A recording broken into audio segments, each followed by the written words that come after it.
daawadayaal halkani waa telefishinka Home Cable xabtiisa magaalada Hargeysa maalmihii u dambeeyay waxa ka socday guud ahaan daafaha caalamka dibadbaxyo lagaga soo horjeeday hadal ka soo yeeray madaxweynaha dalka Faransiiska Emmanuel Macron kaasi oo ku salaysnaa islaamnimo nacayb taasi waxa ay aad uga calaysisay hogaamiyaha dalka Turkiga Recep Tayyip Erdogan isagoo ku dhawaaqay in aan la isticmaalin badeecadaha ay soo saaraan dalka Turkiga haddaba waxa khadka si toos ah ugu jira Cabdiraxmaan Cali Axmed oo ah arday culumta dhaqaalaha ka diyaariya jaamacadda Sakaariya ee shahaadada heerka labaad Cabdiraxmaan ugu horreyn waxaan ku weydiin lahaa muxuu yahay khilaafkan u dhaxeeya Turkiga iyo Faransiiska ee haatan soo cusboonaaday muxuu salka ku hayaa toos la sameeyay oo laga sameeyay Nabi Maxamed alayhi salaam marka waxaynu ogeynay wadanka Faransiiska madaxweynaha subaad uga carooday halka uu ku tilmaamay madaxweynaha wadanka Faransiiska inuu maxaan ku radaa maskaxda uu ka jireeyahay maskaxda uu ka xanuunsanayo marka inahaas bay noqonaysaa inaha ay salka ku hayso khilaafka ka dhaxeeya labada wadan maxaan ku radaa hadda aadka xiisada u taagan inahaas ay noqonaysaa madaxweyne Recep Tayyip Erdogan waxa uu ku dhawaaqay in la iibsan badeecadaha ee ka yimaada guud ahaan dalka Faransiiska xiriir dhaqaale oo aad u weyn ayaa ka dhaxeeya Faransiiska iyo Turkiga arrintaasi sida looga dareemay guud ahaan Turkiga runta walaal ayuu taasina way jirtaa oo madaxweynaha wadanka Turkiga Recep Tayyip Erdogan waxa uu jeeday dhawaan baaq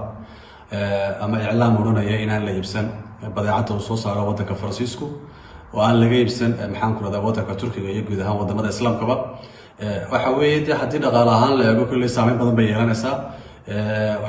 maxaan ku radaa wadanka Turkiga arrintaasi aad baa looga dareemay TV-yada iyo social media iyo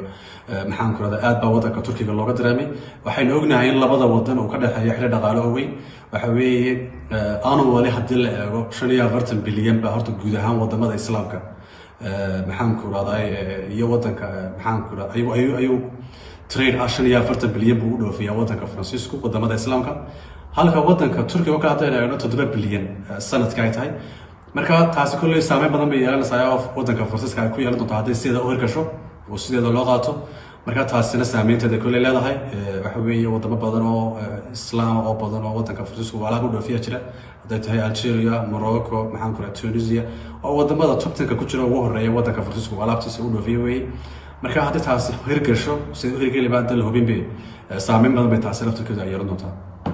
saasho dambeeyaan ku weydiin doona waxa tahay Cabdiraxmaan dhawaan Faransiisku waxa uu yeedhay safiirkiisa ka jooga dalka Turkiga labada dal waxay ka wada tirsan yihiin xulafada NATO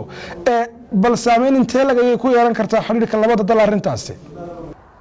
waa run ayay walaal taasina way jirtaa waxa weeye madaxweynaha wadanka Faransiisku wuxuu wada tashi ugu yeedhay safiirkiisa u joogay magaalada Ankara wadanka Turkiga waxa weeye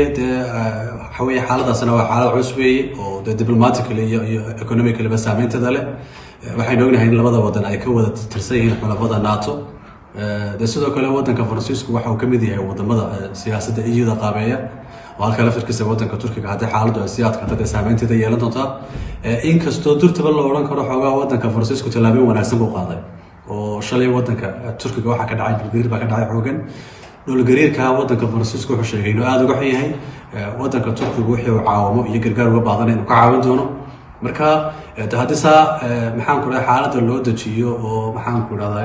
waxa laga yaabaa in xaaladdu iska soo horeyso haddii xaaladdu san u sii kacsanaato oo xaalku saa u sii taagnaadana kulli saameynteeda yeelan doontaa aad baad mahadsantahay walaal waati daawadayaal waxa uu ahaa Cabdiraxmaan Cali Axmed oo si toos ah ugu warramay telefishinka Home Cable TV